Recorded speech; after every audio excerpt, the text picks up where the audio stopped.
Welcome everybody. This is Mary Pat Knight with Leaders Inspired, and I'm really grateful that we are all here and assembled here to coach the conversation. And the reason we're doing this is we're helpers. Many of you are in the hospitality industry. Other of you are leaders who are leading teams, trying to calm the storm, trying to make sure that everyone stays stable. And we are coming face to face with conversations that maybe we never thought we would ever have to have. And so we are going to spend a little bit of time today, up to an hour, maybe a little less, up to an hour, really coaching the conversation. And thanks to clients ahead of time who also submitted some really good questions and conundrums that we're going to work through. We are going to coach the conversation. So I have asked Travis Bowman to join us. And Travis is a wonderful colleague of mine, let's just say that. We've been through some thick and thin in the hospitality industry with each other, and he holds the title of Vice President of Learning and Talent Performance at First Hospitality Group, my alma mater. That was my last corporate position, and we worked together there. So he is actually in the thick of it now. I am in the thick of it with the clients who are bringing to me some of their concerns. And so we thought that perhaps between the two of us, we would start out this session, kind of setting a framework and then coaching the conversation. And we're going to give Travis a little bit of grace because he's in the middle of the hospitality stuff that's going on. So he actually may be called away to the executive team at some point during our call, but we're going to take advantage of his brilliance and expertise while he's here. So the way this works is a small group can be interactive. If you have questions, you can share the questions, or you can put them into the chat if you want to. If your question is private and you don't want anyone else to see that you sent the question, you're going to privately send it to Leah Knight, and she will be the treasure holder of the private questions. And then we can consider those questions. Without revealing who you are. So, sound fair enough? So let me frame this up for you all just a little bit, if you don't mind. I have some thoughts about this. I mean, it might not surprise you. I kissed the Blarney Stone when I was, I'm going to mute everyone for just a minute, okay? I kissed the Blarney Stone when I was 18, so I always have an opinion. So Travis, you're muted, but you can shake your head because you know what that is. And my daughter could be shaking her head knowing what that is. So I always have an opinion, but I think my opinion right now is coming truly from the heart, from a heart of service. So when it became apparent, and it became apparent to me almost a month ago that we were heading into something that we may not know how to navigate. And none of us could predict where we are right now. None of us can predict where we're going to be 2 or 3 or 4 weeks from now. We just can't. But when it became apparent that this was happening, that my very first thought was, how can I help? And so it kind of suspended a whole bunch of stuff that I was doing, and I moved into helper mode. And I've been working with my clients pretty much nonstop for the last 10 days to just help navigate this emotional time that we're in, to steady the ship, and to provide an ear, and also to provide some coaching as people are making really tough decisions. So I know that I have spent over 20 years, Travis, you probably spent a similar amount of time supporting people to have, well, you're younger than me, to have these kinds of conversations that they need to have with authenticity and with compassion and with complete communication and with closure. And I think sometimes that's what we miss. We miss the closure. We leave things hanging. I don't want that to happen for you. So we've often used 4 words in the whole Leader Inspire world that would be useful to you. And those are factual, direct, neutral, and kind. And if we could frame our conversations from that lens, how can I deliver the most fact that I'm able to do? How can I do it in a direct way so you really understand? How do I stay neutral so that my emotions don't bleed over into yours? And how am I kind, super kind right now? Because here's the deal, the world this is an unprecedented time, and the world is in a ton of fear. And we can be fearful, or we can be faithful. We can be afraid, or we can be courageous. I mean, when we teach Leadership Mastery, because Travis also teaches it, when we teach Leadership Mastery, which is one of the Leaders Inspired signature programs, we always open with 2 words. And I'm doing that with all of my clients right now. And the 2 words that I am hearing are dichotomy words. They're split. I'm hearing, I'm fearful and hopeful. I'm scared to death, and yet I know things will turn out okay. So I'm hearing that dichotomy back and forth, and I'm sure you all are hearing it too. I mean, as human beings, we want to be hopeful, and as human beings, we can also succumb to fear. And our brain starts to scan for negatives just because of the way we're programmed. And so you might be in a position right now where you are scanning for negatives and you don't even know that you're doing it. And you're hooking onto that Facebook story, or you're hooking onto the opinion of your neighbor, or you're hooking onto what your brother said, or what the doctor is saying that you don't even know who the doctor is. And you're hooking, and you're elevating the fear and elevating the fear and elevating the fear. And as you elevate the fear, 2 things happen. Fear has an impact on how well you listen. And if your fear has been elevated to such an extent that you are, that you're really in an emotional trigger, which I'll talk about in just a minute, your ability to, I'm sorry, just did something with my computer here. Sorry about that. There we go. Your ability to, look what I did, sorry. Okay, sorry about that. Your ability to listen diminishes completely. You will not hear. You're only going to hear the noise and the whoosh and the swoosh in the background. You're not actually going to hear what's being said. So I want you to think about the conversations you're having with your people, because if they are afraid, they're not listening to you, which means you've got to be super direct and you've got to be factual. You've got to neutralize your own emotion, and you need to be super kind. Otherwise, it just is not going to work for you. But the second thing that happens with fear is that there's an impact on decision-making and communication ability. And so if you're afraid, you've got to be super clear. You've got to clean out your filters like crazy. You got to clean out those leadership filters like crazy, and take that fear and put it to the side to be in service of somebody else as you're having a conversation with them. Otherwise, you're going to get murky, you're going to get wobbly, and what you're sharing with someone is not going to be distinct. They won't know what action to take. You won't be able to feel into the situation to find out what needs to be reinforced, and it just ends up being a wishy-washy mess. So when we are also in fear and we're approaching communication, 2 things can happen. I will shut up in just a minute because I want to hear a little bit from Travis, and then we'll take some of the questions. What happens also for your communication is that you can get protected. Like you're going to protect your heart. You're going to protect your vulnerability. And then when you're communicating to someone else, you're going to get really harsh. And really, it's not your fault. You're just in such a shell of protection that you're going to go, and you're going to be super harsh. Or you could conversely go the other way and have such an empathetic aspect going on for you that you really, really are almost incapable of being direct with that person. And then the communication becomes wishy-washy, or your emotion bleeds over. So it becomes more about, look at how I'm feeling, rather than how can I support you out of this decision that we've just made. So here's the last thing that I want to offer to you. How we are shaping our leadership right now, and the choices that we're making right now, and the practices that we're putting into place right now are planting the seeds for what we're going to cultivate and enjoy at the other side of this. And here's the deal. The other side is going to be so different. It's not, if this is, the world is not going to be the same. Sorry, it's just not.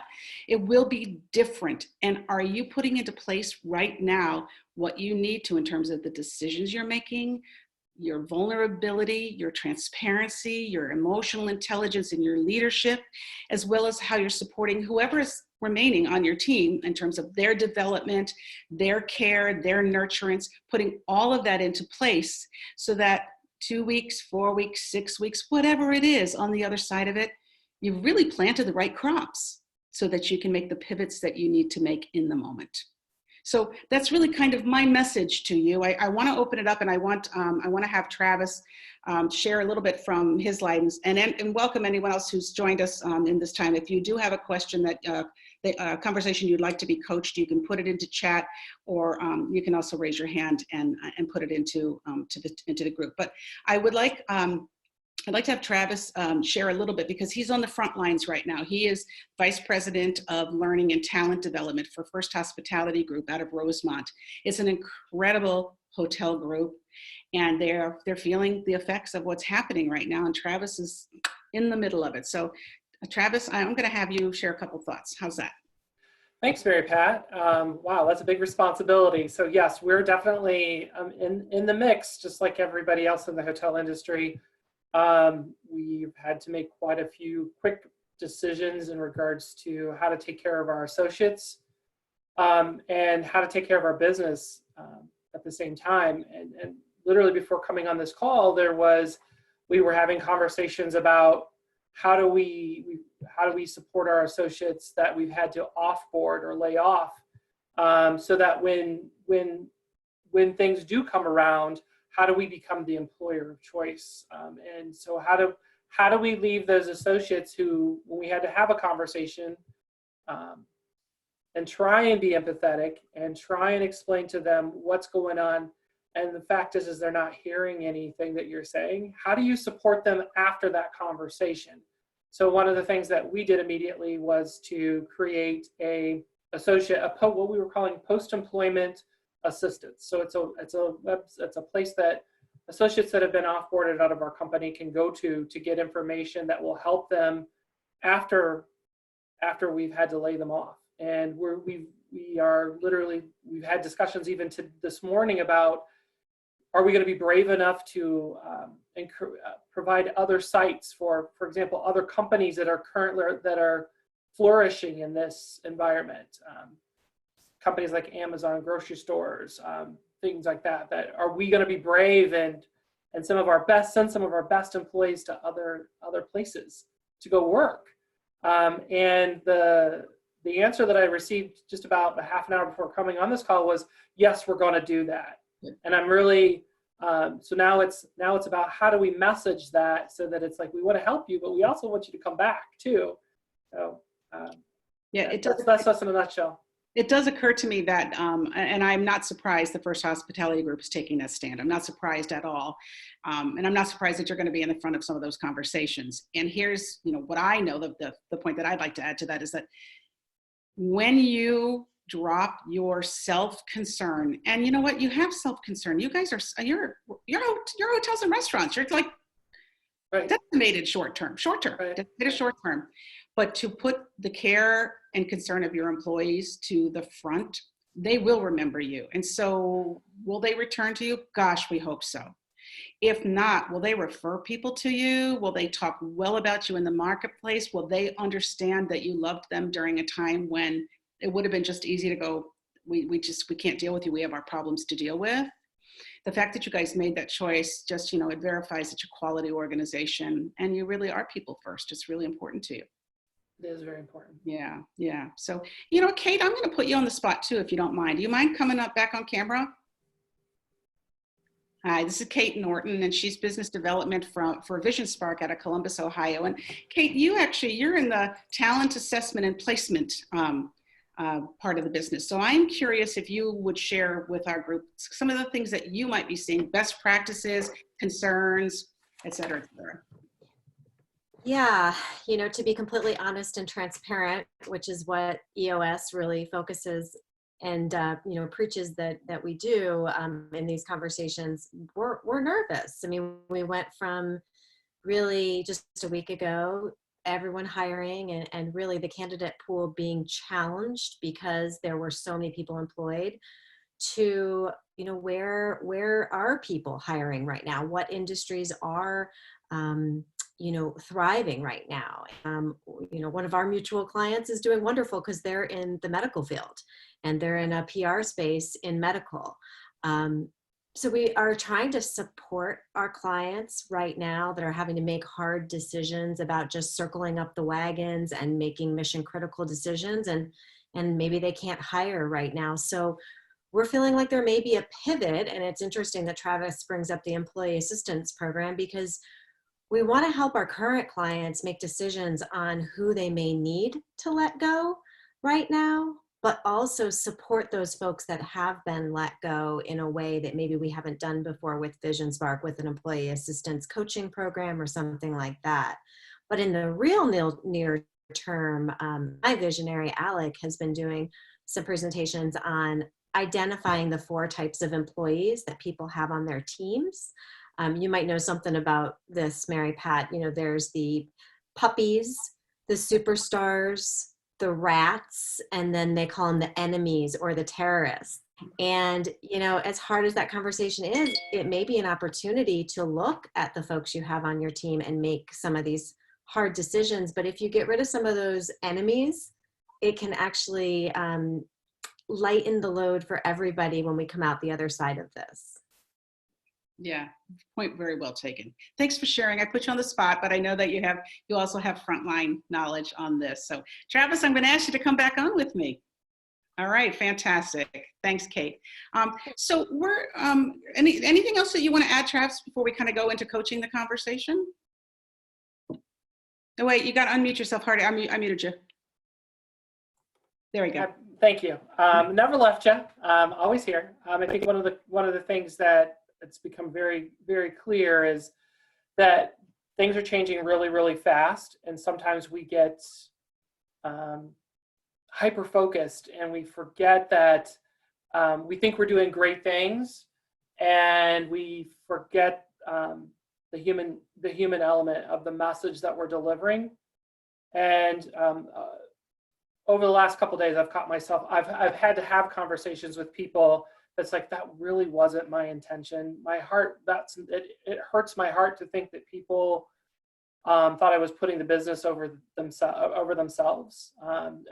Obviously, some of our salespeople have had to get really creative, really fast on how to shift share and find new customers. Yeah. And at the same time, that potentially exposes current associates to bad things, possibly. And so what's the message? And so it's always about, you know, the feedback that's been given is that always be kind and be empathetic. And I think one of the things that I've also coached recently is always leave things open. I've coached multiple times over the last 2 weeks about always, when your verbal or written conversation is, how are you doing? Not, are you okay? But leaving it open so that it gives people an opportunity to release. And then you have the opportunity to explore and provide assistance. Yeah, and then you bring up this whole hyper focus thing, and let's just talk about straight out hyper. When we're going do, and we just know, then we end up checking the box, and we forget to actually know that we're dealing with people, not a checklist on a piece of paper. So you bring up a really, really good point. I love what you just added to the conversation. I hope all of us can use this, is that, you know, at the close, when we are closing out the conversation, or, you know, really kind of towards the end, or even at the very beginning, whatever, is leave an open loop of, how are you doing? How are you doing? So that gives them a chance to really, you know, express what they want to express. Yeah. So we're going to jump into some questions. I know we're small but mighty today, so I really would like to invite, if Tycee or Gary, if you have something that you'd like to add to the conversation before we get into some coaching, I want to give you an opportunity. Oh, Gary left us. Tycee, if there's anything that you want to add, then, you know, that would be, you know, fantastic. And if not, we'll just get into the conversations. You good? Yeah, let's just go for it. Yep, I'm good. Okay, cool. Yeah. All right, good. All right. So here's some of the stuff that we're hearing, and this is where we want to offer some insight. So I want to ask you about this, because you're dealing with managers who have to manage other people, Travis. So I want you to think about, and I know you're having experiences like this. I'm going to lobby one that is one that you're actually dealing with. Is it? What do you feel? How do you support someone when you make a phone call, an outreach phone call, to see how they're doing, and you can tell by the tone of their voice that there's fear, that, you know, maybe they're hunkered in their office, maybe they're not interacting with their people? How would you coach someone when you have an intuition that that's what's going on for them? It's funny that you bring that up. That's a real life experience, and I think it's almost every day. One of the most recent experiences like that, I was literally calling a general manager to see how, to check on a new associate or new leader that we had hired, and he automatically shifted to, whoa, I'll get you what you need. I'm really behind. I'll get you what I need. And I'm like, I could just tell from the tone of his voice that something was up, and I'm like, okay, let's just forget anything that, let's just put that on hold. And I'm hearing something in your voice that I don't normally hear. What's going, let's just stop. Tell me what's going on. And he's like, I've built this world-class team. We're a top performer. We've been top performer for multiple years. I built this team that's amazing. And now I have to, probably rift half of them, and I don't want to do it. And I was like, okay, tell me more. And he's like, frankly, I don't know what's next. And I was like, and so just having to give him an opportunity to get what was what he was carrying on his shoulders. Like, let's get that out. Let's understand what's going on, and tell me what's really bothering you. Because and so we really shifted the conversation to a place of circle of control, circle of influence. You're right. I had to acknowledge, you're absolutely right. There's so many things that are going on right now that we don't know about. And I could offer, this is my frame of reference, was 10 years ago or 12 years ago when we were in a recession. This is what I experienced. I experienced a time when my boss couldn't give me all the information that I needed. Things were changing rapid fire fast. I knew my potential employment was at risk, and I knew that every decision I was making had to be the right decision. And reflecting upon that, that time frame was that I could relate to. Let me share my experience with you, and it's not the same, but so let's understand what's going on for you. And it really went back to circle of control, circle of influence. And what can you control? Well, you can control how you show up.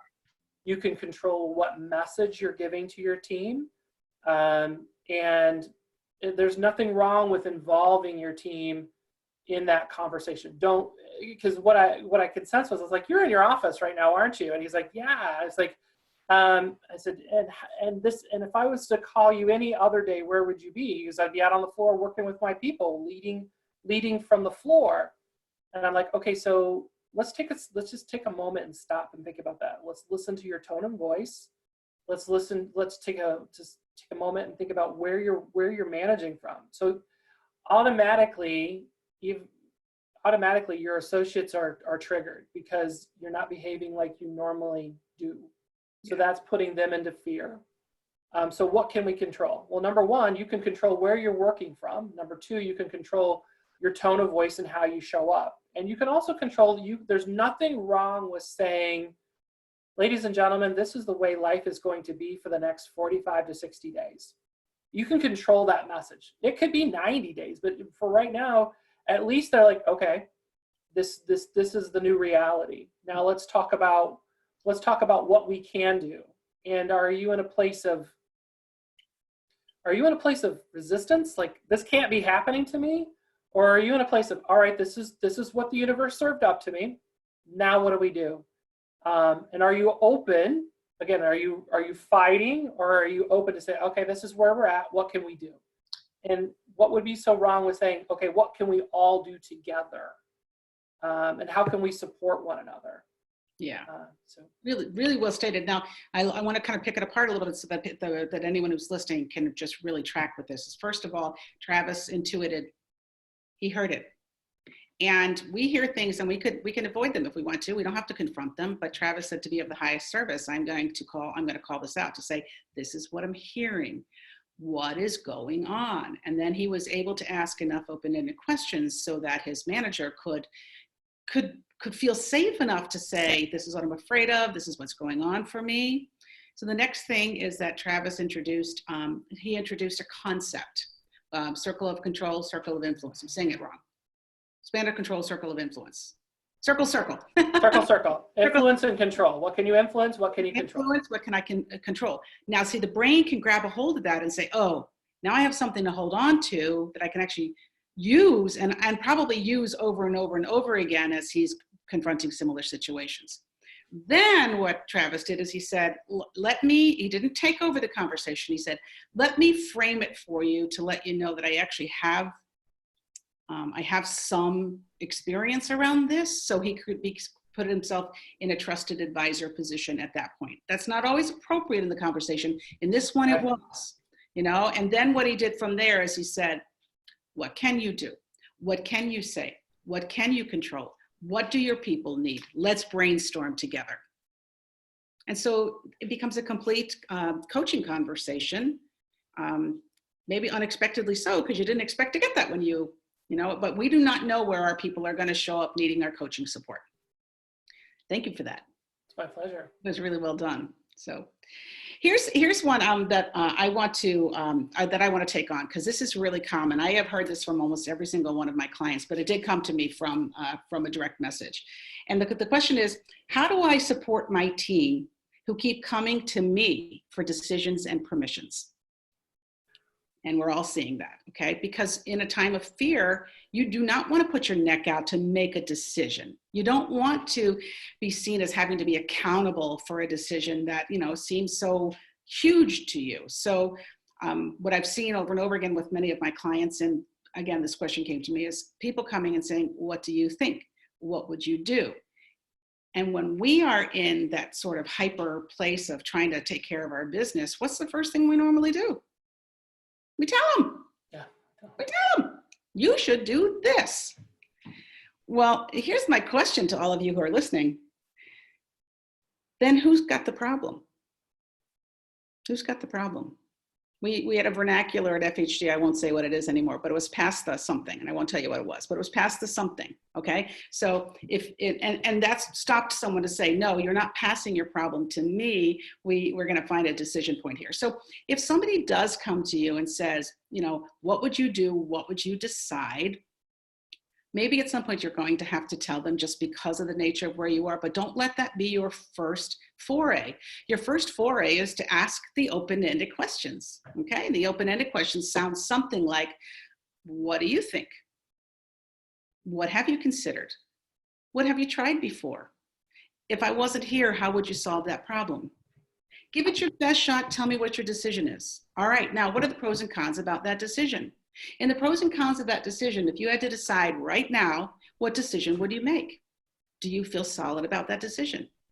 Can you get behind that decision? Great. See, I've gone into now closed-ended questions so that I can get information and confirmation that they're willing to take it. Great, I trust you.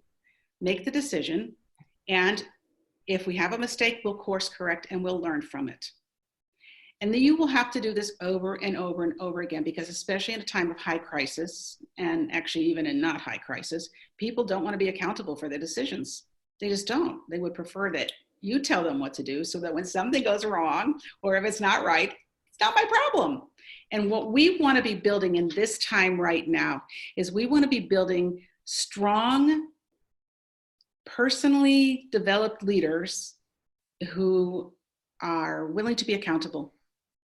Can you imagine coming on the other side of this crisis where we are reassembling our team, and you have people who have been strengthened in their decision-making ability, and they've been strengthened in their problem-solving ability, and they've been taught to be accountable for the decisions that they're going to make? Not accountable because I'm going to bean you if it's wrong, but accountable that I'm going to try it and we'll course correct if it's not exactly what we want it to be. So if you are finding yourself with people saying, what should I do? What should I do? Or make this decision for me, please ask some open-ended questions to get them thinking for themselves and build the problem solvers today that you're going to need a month from now, 2 months from now. So that was a good one. So want to take a look at another one? We still have time, don't we? Oh yeah, we have time. Okay. All right. All right, so this is, I'd love your brain around this, Travis, because you've got such a wonderful way of looking at it from a strategic perspective. I found myself almost paralyzed trying to decide who would stay and who would go. What advice do you have for me? That was one that came in. So the advice that I think that it's, first of all, is that empathy. You always lead off with empathy when understanding. I see where you're coming from. And I think the advice that we would give is, let's look at a person's performance, a person's potential, and also I think there's a level of how long. Let's look at how long a person's been on your team as well.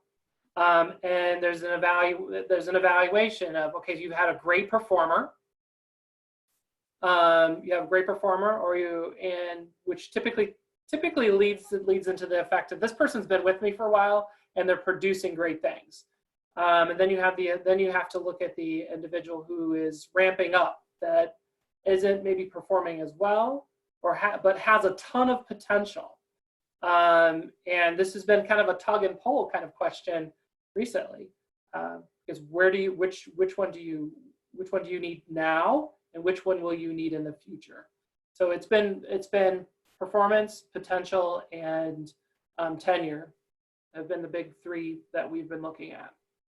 I have kind of a follow-up with this because I got another question that was similar, and it's got a little bit more detail to it. So I had to make a hard decision between two similarly talented managers. One who has tenure, but is a high ticket price tag. I saw, yeah. And is a little disengaged, slightly disengaged. And maybe disengaged because he's fearful. Might be because he's in fear, who knows. Mm-hmm. The other is a newer manager with a lower salary. So we're also taking a look at, preserving our business. But he seems willing to do what it takes, and I could take the time and energy to mentor this person. Well, I made the decision for the lower salaried manager, and now my furloughed senior manager wants to talk with me. So why don't we both of us pull this apart? So I would start with, and this is a colleague of yours. I would start with clear as kind, and that is, I got to be on. I've got a level set with the person that I opted not to go with. Hopefully, you've already had that conversation, but maybe it wasn't necessary because you were able to. Maybe you use this is the sign of the times, and we've got to. It's bad. It's just bad business, and we have to let you go. But if that person's reapproaching, I think that's the first opportunity is to level set and just say, let me explain to you some of the additional things that went into this decision. And maybe I'll just stop there and let you jump in. No, I actually think you're right on the right track at that point. Kate, do you want to add something to this? I actually have a question for Travis around that, because, when we're talking about hiring, the performance and the potential and the tenure, that is great information. Mm-hmm. And I really appreciate that. But when we are focusing on hiring, culture and core value really comes into it. Do you find that is coming into your decision-making process, the culture and the core value piece, and maybe even from the EOS standpoint, pulling out the people analyzer? Like, are you in that space at all, Travis? Culture is important to us. I think that we could get even further into EOS than we are at this moment. But I think that we do a really good job of hiring people, and I think that people that are with us are drinking our Kool-Aid, so they're bought into our culture. So we don't have that show up as often as we used to. Yeah. Because we've put a lot of energy into building the culture and the mindset around who we are and what we're trying to do. I'm not sure if I'm answering your question as well as I should. Yeah, I just wonder if maybe that could be an area that leaders could look to mm-hmm. as a barometer of if this person should stay or go. Yeah, I actually think that might have been part of the second question we came back, is you take a look at perceived levels of engagement. Mm-hmm. In a service business, mm-hmm. Probably would tie into buying into and executing the core values. So when it seems like this person who sent this question in, one person the person who sent this question in, is really also taking a look at, perceived engagement, which would be an indicator at that point. Yeah, and I would say that we have metrics around that kind of has that as a barometer of critical success factors of, are you talking to your people? Are you huddling up with your people every day? Are you out on the floor coaching and providing feedback? Are you engaged in your key business meetings? Those are just absolutes, and so that, I think those would be the the metrics that I would refer back to in regards to if a person was or was not engaged. Are you, so maybe that's part of it. I just wasn't speaking to it in the same lexicon as you. Got it. Thanks, guys. I may have to pop off here soon for another meeting, but I'm going to go off on mute and video, and it's been awesome. I'm going to continue to listen as long as I can. I'll send you the link so you can hear the rest of it. Okay. Okay.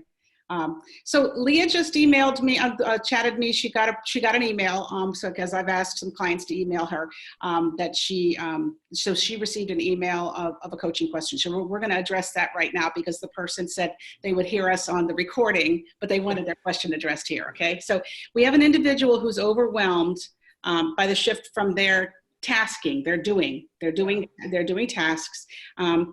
To projects and virtual engagement. So they're having a hard time making the shift from being hands-on to virtual engagement. And there is coaching happening, but the person who will be listening later said that they would love to hear what would help this person come out on the other side feeling accomplished. So I think that's a really good thing, because we are navigating brand new skills and techniques. And, I mean, I'm very lucky. I've got kids who are 20 somethings, and they are, techno geniuses compared to me. So if I am stuck with something, I know who I can call. But if you are being called into a new level, a new way of working, like most of the US right now, who's able to, going from being in the office to actually being virtual, there's a new skill set. There's a new way of interacting, and we have to get up to speed fast. And depending on how we are wired, how we are behaviorally wired, some of us are going to adapt faster than others.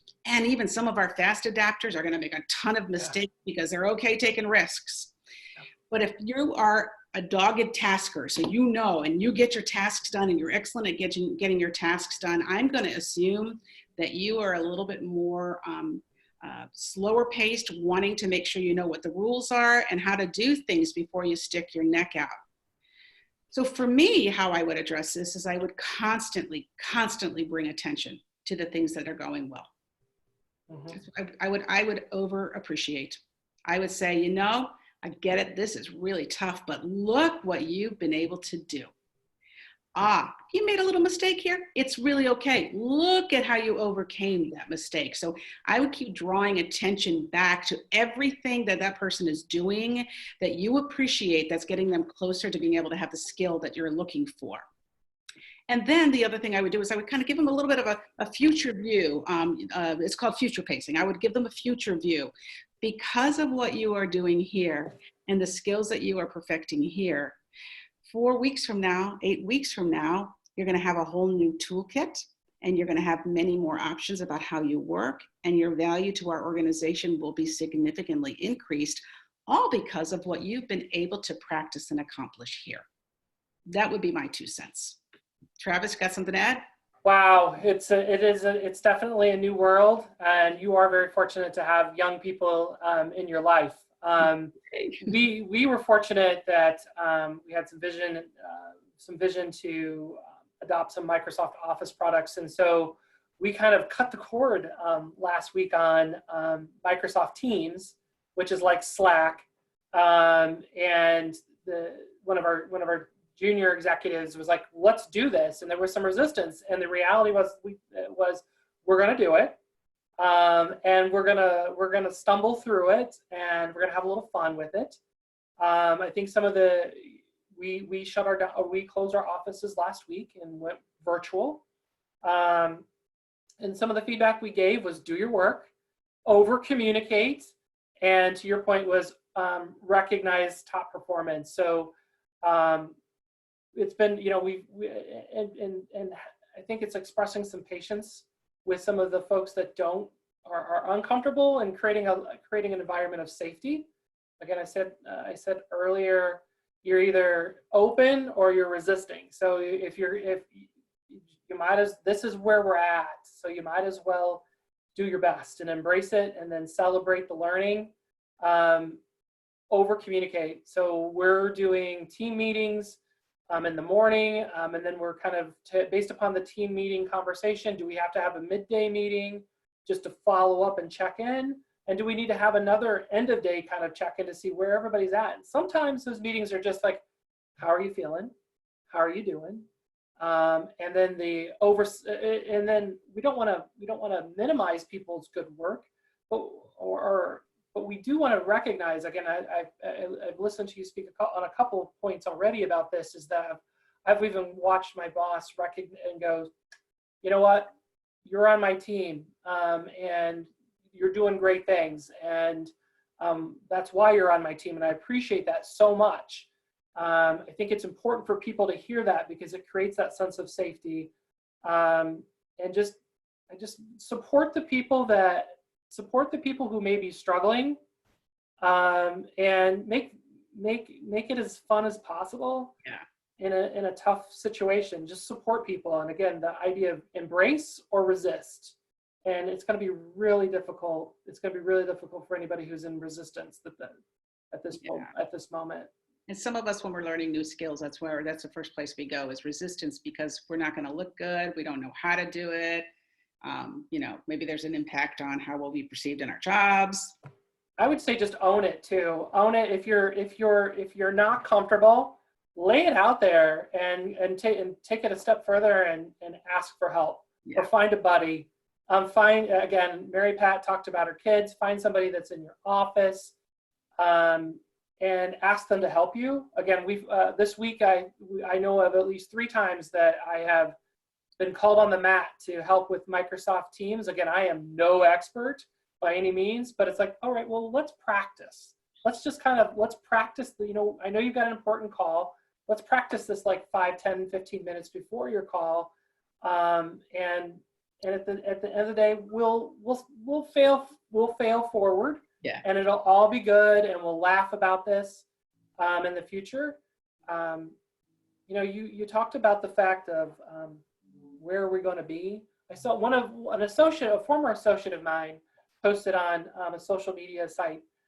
She was like, I want to own this, that when we get on the other side of this, we'll be able to tell the story of how we rose to the occasion, how we had to do things that we've never had to do. There's nothing wrong with owning that. It's like, it kind of changes the mindset or the perspective. Like, you know what? She's right. It is going to be different. And we can celebrate it then. Just like when we look back on the recession of 2008, we were all different people, and we all conduct our business a little bit differently because of that. So, being a place of openness or resistance. Nothing wrong with owning who you are and what you are, and asking for help, because more than likely somebody on your team or somebody that you just have crossed paths with would be more than happy or delighted to rise to that occasion. Plus, you're probably helping them elevate their experience as well. With visibility and appreciation. One serves the other. Yeah, it does. Yeah, and last thing I want to add on this is that if you are supervising or coaching someone who's learning a new skill who seems somewhat resistant, you need to create emotional safety for them. And so appreciation is part of it. The other thing is, check your judgments at the door, all right? Just check them at the door. Not everybody learns the way you do. Not everybody learns the way I do, all right? And not everybody is as comfortable with technology and the new way of working as you might be. So part of your trying to make things happen might bleed over into some frustration. And you don't mean to be that way, but people can feel your energy. And if they feel your energy coming at them in any kind of a way that might feel like criticism, they're going to shut down. And here's the deal. They don't mean to shut down. Their brains shut down. They just don't know what action to take next. So this is really important to remember. I remember being in a situation once, it was a very difficult situation. I had a client I was working with who was just boom, boom, boom. I mean, really coming at me. And finally, I realized that every single time I produced something for this client, I made a mistake because I was letting that energy impact me. They were not monitoring their energy, and we were a disaster together. So lighten up. Yeah. I do want to kind of close this out. I'll save my thanks for just a minute. I'm so happy you were able to stay with me for the whole time. I do want to close this out just with a little bit of, and I've got for the next time, I still have 5 more questions that we need to tackle. So make sure you join us here next Wednesday. Whoever's joining us, I don't know who my guest will be next week, but it will be someone. We're going to be here again at 1 o'clock Central, 11 o'clock Pacific, 2 o'clock Eastern. Same time, same thing, leaderzoomroom.com. Okay, you can, the rhyme will help you, leaderzoomroom.com. So one of the things that I really want to just close with, there's 2 concepts. We're in high emotion right now. So high emotion can cause us to, again, either recede or move forward. And in the recede, your heart gets hard. Your heart gets hard. In the move forward, you have expansion. And that's not a woo-woo, this is the truth. Energy expands and you're able to take more on and you're able to support more people. So you got to be careful about protecting your heart too much. Leadership right now, the leadership that is required is vulnerable and transparent. Vulnerable does not mean I walk into the room and I cry everywhere so that everyone can take care of me. That is not what it means. Vulnerable means I'm willing to tell you that I have feelings and I'm willing to hold a space for yours. I'm willing to tell you that I don't know. I'm going to try my best to find out. We can figure this out together. Be very, very careful. Be very, very careful of being the leader who's the know-it-all. Yeah. I've been there before. Have you, Travis? Been there before? Okay. Probably there today, someplace along the way. You are not. But the leader who knows it all, doesn't make it safe for the team to actually have real and genuine feelings. Your job is to create emotional safety for your team. And people are going to be triggered all over the place. So triggers, something catches you, you go emotion blind, you go unconscious, and you knee-jerk react into an old pattern or habit of behavior. And what is called for right now is how do you get those strategies in the middle of the trigger? Like, I don't know, Travis, remember we taught this how many millions of times? What are some of the trigger strategies? This is yours. You actually introduced this to the subject. It's to respond or react, and thinking about what's the end game. What does win-win look like? Feeling good versus winning. Breathing. Yeah, breathe. Oh. Breathe. Yeah. Oh, if I had to find a nickel for every time I was told to breathe. Woo! A wealthy person. Because part of what we want to do is we want to get the blood flowing to our brain again. And when the adrenaline of a trigger is in us, it's, you're just not thinking. So you need a couple seconds to think. Self-talk, like Travis is talking about, breathing, so it's a physical response. And then you can be present for your team and you can be vulnerable and transparent. Transparent doesn't mean I'm giving away the store because I have all the information. Because here's the other thing about being a leader right now. You have to have a 360 view. You have to have a view of your people. That's what we're talking about here. But you also have to have a view of your business. And there's certain things about your business that you might have to keep circumspect. You may not be able to talk about them. And you might need to be honest about that to say, this is something that I know our leaders in the business are considering, or we don't have information about that yet. Instead of going conjecture, conjecture, conjecture, conjecture, and be kind of a blabbermouth, for lack of a better way to put it, thinking that you're being transparent. So you need to be circumspect because you also have the business to protect. So your people and the business, and here's the final thought for you. You also have to pay attention to you.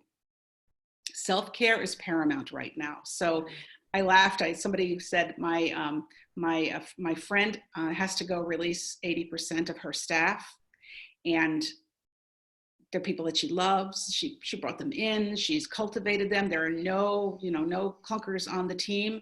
So it's now a 3 martini night. That's not a good idea. Okay. So whatever you need to do to self-care, a morning routine that allows you to have some level of contemplation, whatever that looks like to you. I mean, if you're a praying person, pray.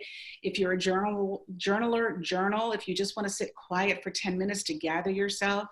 Eat well, move your body, drink lots of water, and really, really care for yourself so that you are, that you're ready on the other side of this. But you're also preparing here from a place of strength and from a place of personal strength. So that's kind of my, I guess my mama advice to you guys. Travis, we're got another couple of seconds here, a couple minutes here. Anything that you would, before I thank you, anything that you want to add to that conversation? I just follow back up on ritual and routine. It's such a place, and that's so important right now. Ritual and routine. Self-care is important, but I think you'll find that self-care in finding your ritual. How are you going to move through the day? What are your absolutes?